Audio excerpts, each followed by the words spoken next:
High!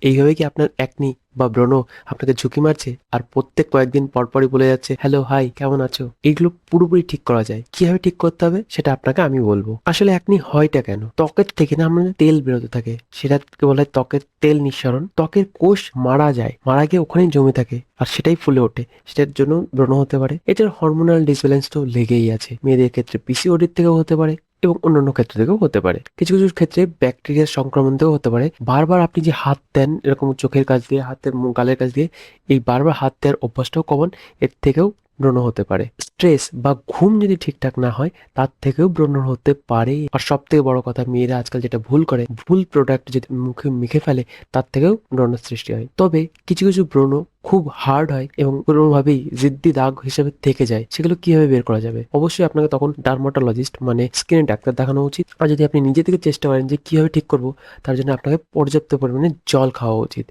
ভালো ঘুম নেওয়া উচিত এবং স্ট্রেস ফ্রি ভাবে থাকতে হবে। কিছু, কিছু লিকুইড আছে যেটা কিনা স্কিনে লাগালে স্কিনটা ঠিক হয়। যেমন স্যালিসিলিক অ্যাসিড, বেনজোয়েক পারক্সাইড ইত্যাদি।